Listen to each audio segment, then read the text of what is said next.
West tower ഇവിടെ എഴുതി വെച്ചിരിക്കുന്നത് പോലീസിൻ്റെ കനത്ത സുരക്ഷയുണ്ട്. അമ്പലത്തിൻ്റെ അടുത്തേക്ക് വരുമ്പോഴാണ് നമുക്ക് ആ ഗോപുരത്തിൻ്റെ ആ ഒരു ഉയരം നമുക്ക് മനസ്സിലാവുന്നത്. അത്യാവശ്യം വളരെ വലിയൊരു ഉയരത്തിലുള്ള ഗോപുരം തന്നെയാണ്. ആ ഗോപുരത്തിൽ മുഴുവനായിട്ട് ഓരോ ശില്പങ്ങൾ ഇങ്ങനെ കൊത്തി വെച്ചിട്ടുണ്ട് കേട്ടോ. തമിഴ്നാട് DGP അങ്ങനെ വലിയ ലെവലിലുള്ള പോലീസുകാരുണ്ടായിരുന്നു. എല്ലാവർക്കും നമസ്കാരം. ഞാൻ മധുര മീനാക്ഷി ക്ഷേത്രത്തിലേക്കുള്ള ഒരു യാത്രയിലാണ്. തൃശ്ശൂരിൽ നിന്നും 2:20 പുറപ്പെടുന്ന അമൃത എക്സ്പ്രസ്സിലാണ് ഞാൻ പോകുന്നത്. തൃശ്ശൂരിൽ നിന്നും മധുരയിലേക്കുള്ള ജനറൽ ടിക്കറ്റ് 115 രൂപ മാത്രമാണ്. പളനി പോലെ വലിയ തട്ടിപ്പുകളൊന്നും ഇവിടെ ഇല്ല. മധുരൈ റെയിൽവേ സ്റ്റേഷൻ്റെ ബുക്കിംഗ് ഓഫീസാണ്. ഇവിടെ റെയിൽവേ സ്റ്റേഷൻ്റെ പണികളൊക്കെ നടന്നുകൊണ്ടിരിക്കുകയാണ്. കണ്ടോ, ഇവിടുത്തെ ഓട്ടോറിക്ഷകളൊക്കെ ഇങ്ങനെയാണ്. മഞ്ഞ കളറുള്ള ഓട്ടോറിക്ഷകൾ, നമ്മുടെ ഇവിടെ കറുപ്പ് കളറുള്ള ഓട്ടോറിക്ഷകളല്ലേ. ഈ പണികളൊക്കെ പൂർത്തീകരിച്ച് വരുമ്പോൾ മധുരൈ ജംഗ്ഷൻ റെയിൽവേ സ്റ്റേഷൻ്റെ ഫ്രണ്ട് വശം ഇങ്ങനെയായിരിക്കും കേട്ടോ. ഇവിടെ സിനിമാ തിയേറ്ററിൽ ഏതോ സിനിമ കളിക്കുന്നുണ്ട്.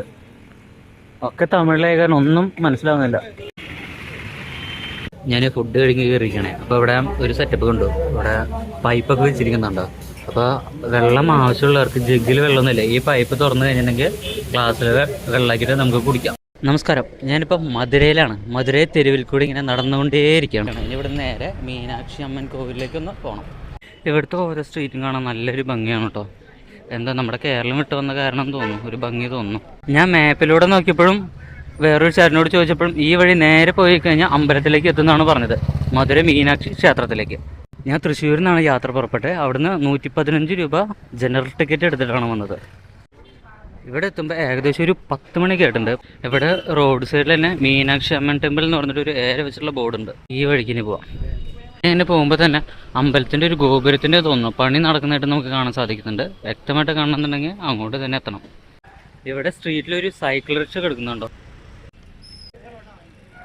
ഇതിങ്ങനെ നേരെ മുന്നിൽ കാണുന്നു തോന്നുന്നു അമ്പലം. അപ്പോൾ ഇവിടെ ഓട്ടോറിക്ഷകളൊക്കെ വന്നിട്ട് ഇവിടെ നിന്ന് ഭക്തരെ കൊണ്ടുവന്ന് നിർത്തുന്നുണ്ട്. ഓട്ടോകൾക്കൊന്നും അപ്പുറത്തേക്ക് പ്രവേശനമില്ല. ഇവിടെ നമ്മുടെ ഗുരുവായൂർ അമ്പലത്തിലെ പോലെ തന്നെ ഓരോ സാധനങ്ങൾ വെച്ചിട്ട് ഇങ്ങനെ അടച്ചിട്ടുണ്ട്. പ്രത്യേകം വണ്ടികൾക്ക് മാത്രമേ അതിൻ്റെ ഉള്ളിലേക്ക് കടക്കാൻ സാധിക്കുള്ളൂ. അപ്പോൾ നമ്മുടെ മധുരൈ മീനാക്ഷി ക്ഷേത്രം അതാണ്. അങ്ങോട്ട് പോകാം. അമ്പലത്തിൻ്റെ അടുത്തേക്ക് വരുമ്പോഴാണ് നമുക്ക് ആ ഗോപുരത്തിൻ്റെ ആ ഒരു ഉയരം നമുക്ക് മനസ്സിലാവുന്നത്. അത്യാവശ്യം വളരെ വലിയൊരു ഉയരത്തിലുള്ള ഗോപുരം തന്നെയാണ്. ആ ഗോപുരത്തിൽ മുഴുവനായിട്ട് ഓരോ ശില്പങ്ങൾ ഇങ്ങനെ കൊത്തി വെച്ചിട്ടുണ്ട് കേട്ടോ.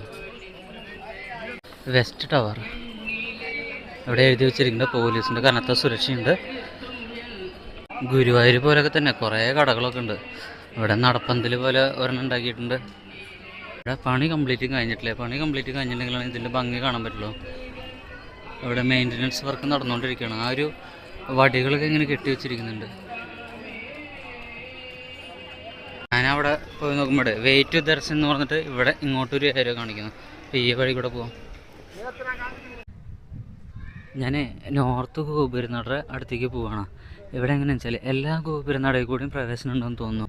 അമ്പലത്തിലേക്ക് പ്രവേശിക്കുന്ന സമയത്ത് അവിടേക്ക് മൊബൈൽ ഫോണോ മറ്റേ സ്മാർട്ട് വാച്ച് അങ്ങനെയുള്ള സാധനങ്ങളൊന്നും കൊണ്ടുപോകാൻ പാടില്ല. അപ്പോൾ ഇവിടെ ക്ലോക്ക് റൂമിൽ മൊബൈൽ ഫോൺ സൂക്ഷിക്കാൻ 2 രൂപയുള്ളൂ. അതേപോലെ തന്നെ ബാഗ് സൂക്ഷിക്കാൻ 5 രൂപ. ചെരുപ്പ് ഫ്രീ ആയിട്ട് സൂക്ഷിക്കാൻ പറ്റും. ഗുരുവായൂരിൽ കുറച്ച് വില കൂടുതലാണെന്ന് തോന്നുന്നു ക്ലോക്ക് റൂമിൻ്റെ ഒരു ചാർജ് എന്ന് പറയുന്നത്. മൊബൈൽ വെക്കാനാണെങ്കിലും ബാഗ് വെക്കാനാണെങ്കിലും എല്ലാത്തിനും. ഇവിടെ ഞാൻ കുറച്ച് മുമ്പ് വരുമ്പോൾ പോലീസൊക്കെ ഉണ്ടായിരുന്നുണ്ട്.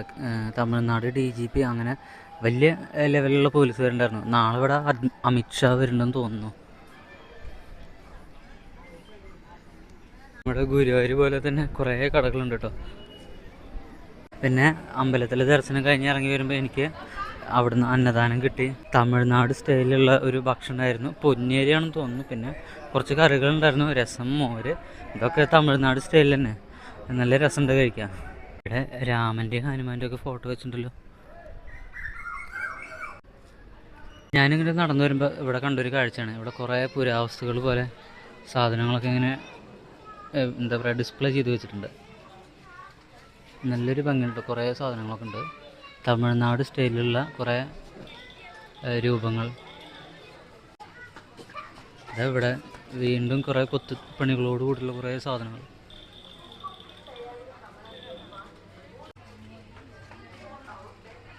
അങ്ങനെ അവസാനം ഞാൻ നടന്ന് വന്ന ആ ഒരു ഗോപുരനട അടുത്തേക്ക് എത്തി. ഇതാണ് വെസ്റ്റ് ടവർ. ഇവിടെ എല്ലാ ഗോപുരനടകളും ഇതേപോലെ പണി നടന്നുകൊണ്ടിരിക്കുകയാണ്. ഇതേപോലെ ഇങ്ങനെ വടികളും എല്ലാ സാധനങ്ങളൊക്കെ കെട്ടിവെച്ച് പച്ച കളറുള്ള ഈ ഒരു തുണിയും കെട്ടി വെച്ചിട്ട് ഇങ്ങനെ പണിതുകൊണ്ടിരിക്കുകയാണ്. മെയിൻ്റനൻസ് വർക്ക് നടന്നുകൊണ്ടിരിക്കുകയാണ്. അതേപോലെ എല്ലാ ടവറുകളിലും, അതേപോലെ തന്നെ അമ്പലത്തിൻ്റെ ഉള്ളിൽ കുറേ കൽമണ്ഡപങ്ങളുണ്ട്, അതും പണി നടന്നുകൊണ്ടിരിക്കുകയാണ്. 1000 മണ്ഡപം എന്നൊക്കെ കേട്ടിട്ടില്ലേ, അതൊക്കെ അവിടെ ഉണ്ട്, അവിടെയും പണി നടന്നുകൊണ്ടിരിക്കുകയാണ്. പിന്നെ ഇവിടെ അമ്പലത്തിൽ ലഡ്ഡു ഫ്രീ ആയിട്ട് കൊടുക്കുന്നുണ്ട് കേട്ടോ. അവിടെ സുന്ദരേശ്വര ക്ഷേത്രത്തിൻ്റെ ആ ഭാഗത്ത് ചെന്നപ്പോൾ എനിക്ക് ഒരു ലഡ്ഡു ഫ്രീ ആയിട്ട് കിട്ടി. ഇവിടെ ഇപ്പോൾ ഏത് ടവറിൻ്റെ അടുത്ത് നിന്നുണ്ടെങ്കിൽ ഇങ്ങനെ തന്നെ നമുക്ക് കാണാൻ സാധിക്കുക. അതുകൊണ്ട് ഇനി മറ്റുള്ള സ്ഥലത്തേക്ക് പോയിട്ട് വലിയ കാര്യമുണ്ടോയെന്ന് തോന്നുന്നില്ല. വീട് എങ്ങനെ എടുത്തിട്ടുണ്ടെങ്കിൽ ഇതേപോലെ തന്നെ മെയിൻ്റനൻസ് വർക്ക് നടക്കുന്നത് തന്നെ നമുക്ക് കാണാൻ സാധിക്കുള്ളൂ. അപ്പോൾ ഇനി ഇവിടുന്ന് പോവാം. ഇനി പോകുന്നത് രാമേശ്വരത്തേക്കാണ്. ഇവിടെ നിന്ന് പോകുമ്പോൾ നമ്മുടെ ഗുരുവായൂരൊക്കെ കുറേ കടകൾ കണ്ടിട്ടില്ലേ അമ്പലത്തിന് മുന്നിൽ, അതേപോലെ ഇവിടെയും കുറേ കടകളുണ്ട് കേട്ടോ. വിളക്ക് വിൽക്കുന്ന കടകൾ, പാത്രങ്ങൾ വിൽക്കുന്ന, ഓടുപാത്രങ്ങൾ വിൽക്കുന്ന കടകൾ, അങ്ങനെ ഇഷ്ടം പോലെ കടകളുണ്ട്. നമ്മുടെ വിജയണ്ണൻ്റെ ഫ്ലക്സ് കണ്ടോ, ആളുടെ പാർട്ടിക്കാരൻ തോന്നുന്നത്.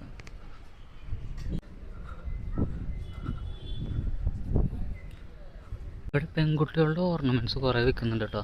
മറ്റേ മാലയാണെങ്കിലും കമ്മലാണെങ്കിലും ഇമിറ്റേഷൻ ഗോൾഡിൻ്റെ ആണെങ്കിലും കുറേ ഉണ്ട് കേട്ടോ ഇവിടെ. നമുക്ക് പിന്നെ ഇത് മേടിച്ചെടുക്കാൻ ആരുമില്ലാത്ത കാരണം പിന്നെ മേടിച്ചിട്ട് കാര്യമില്ലല്ലോ. ഞാൻ നേരത്തെ ഇവിടെ നിന്ന് അങ്ങോട്ട് പോകുമ്പോഴും ഒരു സൈക്കിൾ റിക്ഷ കണ്ടു. എന്തായാലും പളനിക്ക് പോയ പോലെ ഒരു അനുഭവം ഇവിടെ ഉണ്ടായില്ല. പളനിക്ക് പോയിട്ട് അവിടെ എന്ത് ചെയ്തിട്ടുണ്ടെങ്കിലും ചായക്കാശ് കൊടുക്കണം എന്നവർ പറയുന്നുണ്ട്. ഇപ്പോൾ മുടി വെട്ടുന്ന സ്ഥലത്താണെങ്കിലും, ചെരുപ്പ് വെക്കുന്ന സ്ഥലത്താണെങ്കിലും, ബാഗ് വെക്കുന്ന സ്ഥലത്താണെങ്കിലും, എന്ത് ചെയ്തിട്ടാണെങ്കിലും അവരപ്പോൾ ചോദിക്കും ചായക്കാശ് കൊടുക്കണം എന്ന് പറഞ്ഞിട്ട് നമ്മുടെ കയ്യിൽ നിന്ന് പൈസ ചോദിച്ച് മേടിക്കുന്നുണ്ട്. ഇവിടെ അങ്ങനെ ഒരു അനുഭവം ഉണ്ടായിട്ടില്ല. ഇനി ഇവിടെ നിന്ന് നേരെ പോകുന്നത് രാമേശ്വരത്തേക്കാണ്. രാമേശ്വരത്തേക്കുള്ള ട്രെയിന് ഇനി ഏകദേശം 6:30ക്കാണ് ഉള്ളത്.